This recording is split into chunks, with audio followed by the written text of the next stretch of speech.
Hello, my beautiful people. Welcome to Susie the Peruvian Cook. I'm Susie. Today we're going to make pisco sours.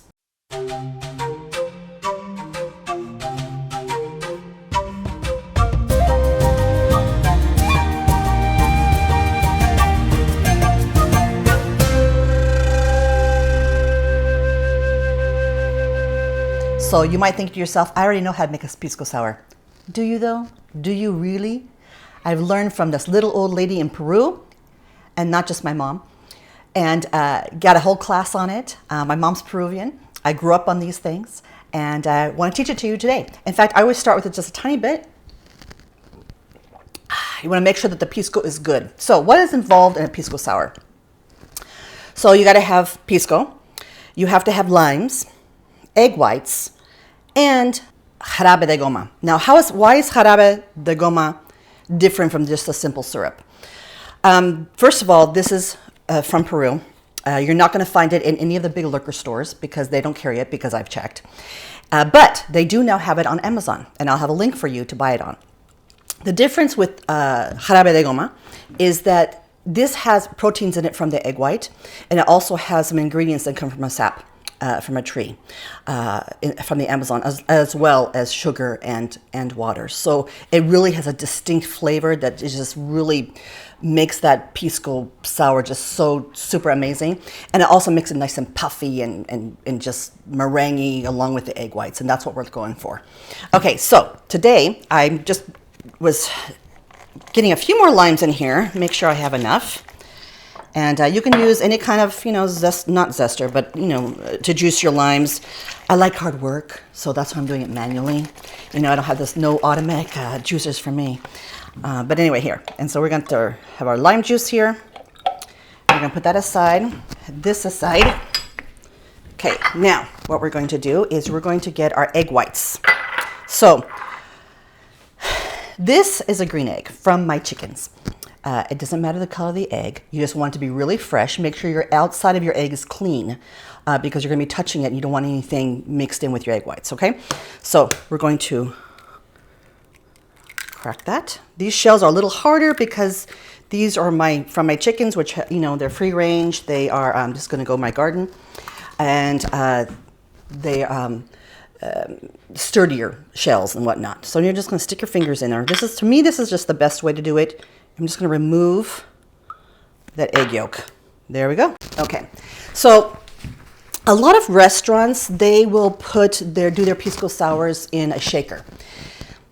You can do that. Unless you're really strong and you can do it for like a couple of minutes, you're not going to get the foaminess, that creaminess, that meringueness that you get when you do it in a blender. I was taught in a blender, like I said, from this little lady in Peru. She happens to be my mom's cousin. And it turned out perfect every single time. So I'm going to teach you that trick. So we have our egg white here. We have our Angostura bitters, which that's for later. And then we have our little shots here. Now, some people, it depends on the size of your glass. It depends on whether you want to share it or not. Maybe you're having a really bad day and you want to drink the whole thing to yourself. That's fine too. Or the amount that I'm going to make is actually going to be for 2 glasses, but they're a little bit smaller glasses, okay? So before that, I'm going to get some ice. So you don't need a lot of ice, okay? This is not a slushy, okay? This is pisco sour. So we're just going to get like 6 ice cubes.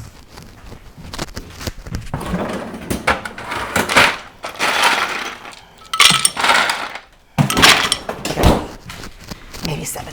Okay, so we're going to put this in here. We're going to chop it up just slightly.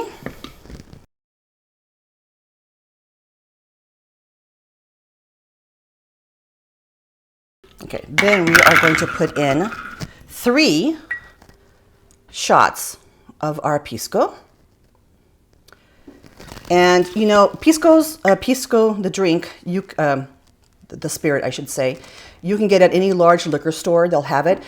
The flavors do vary slightly, so you can do like a little tasting test. There's some that I prefer much more than others, so you can definitely just give it a try. Taste-wise. We're gonna do 1 of limon. Now in Peru,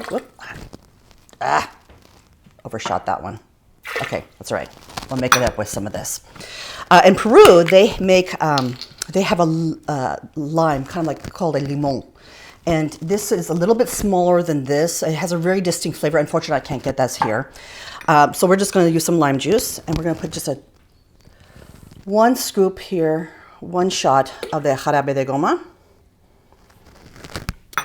and our egg white. And we're just going to blend for about a minute, not on super high.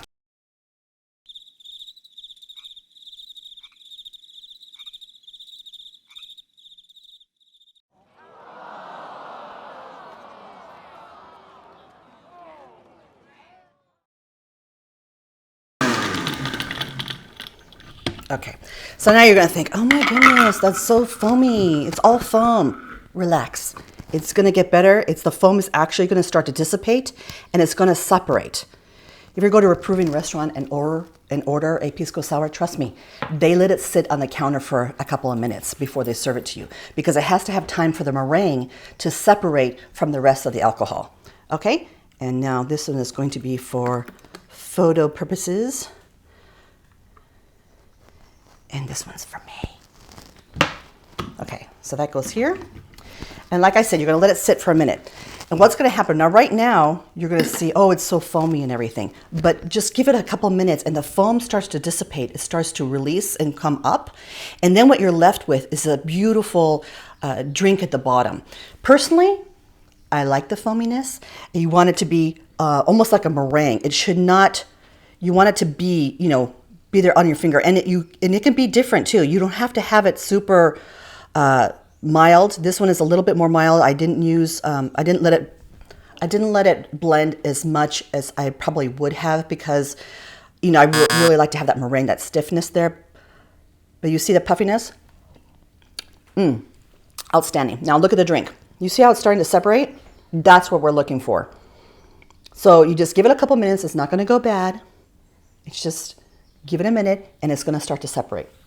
So I was one of the testers when I was a kid because, my mom would make these and everything and she'd say, Susie, venga! And we say, si mama, ya voy.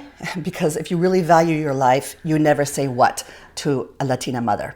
So I'd come in, si mama. And so she's like, pruébalo. Oh, okay. Qué rico, mamá. Gracias, chao. And she's like, whoa. Oye, muchacha, ¿tú crees que yo soy loca? Ay, no. Dámelo. Which means, give it back to me. You think I'm crazy? No. So it was only for tasting purposes. So anyway, but you see how it's starting to separate. Now the wider the glass at the top, the more quickly that's going to happen. So you notice on this one, it's separating beautifully. And now you have just a meringue is about to hear. Okay? And then now, what are we going to do to finish off this drink? We're going to do one drop only, please, of Angostura bitters. Now, it can be a different brand. This one is Aromatic Bitters. This one is from Peru. This is Amargo Bitters. And what you're going to do is you don't want it sprinkled like polka dots. No, you want one. So what we're going to do is we're going to practice on this one because that's going to be for our shot later.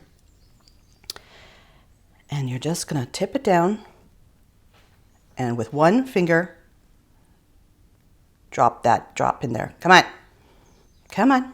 There we go. Unfortunately, it's not centered. Okay, I suck at that. All right, let me try this one. There we go. Now, I don't know if you can see the top of that, but that is right smack in the middle, and that's what we want. Okay? Now that is the way a Pisco should be served. Now, some restaurants, they will put cinnamon or nutmeg. Wrong. We don't want that. Okay? I'm sorry. For the love that is all that is good in this earth, do not put cinnamon or nutmeg on your Pisco Sour. Now, maybe they were out of bitters. I don't know, but it changes the flavor, and that's not the authentic way of doing it in Peru. So this is like Peru's adopted this drink as their drink, their cocktail, that they love the most. Now, Pisco, the Spaniards brought it over. Excuse me. No, scratch that. Reverse, go back. The Spaniards brought over wine and grapes back in the late 1600s, early 1700s to Peru. Now, the Peruvians, I guess it wasn't strong enough for them, but what they did is they took those fermented grapes and then they distilled them. And when you distill fermented grapes, you get Pisco. And Pisco, when you smell it, it's like, it's just got this, you can almost smell the grapes and everything in here. It's really, really delicious. And there's a whole lot of drinks that you can make with this. And I will be doing more in the future. But for now, today is the Pisco Sour. And I just want you to look at this. And now, that's when I would serve it, right then and there. Because now you've got beautiful liquid. You've got that meringue on the top. And that meringue should be nice and fluffy. So if you like the video, like it, subscribe it, because I got a lot of drinks to make. I got a lot of food to make, Peruvian food, and I got a lot of stories to tell. So subscribe, and you guys have a great day, and buen comida. Ciao.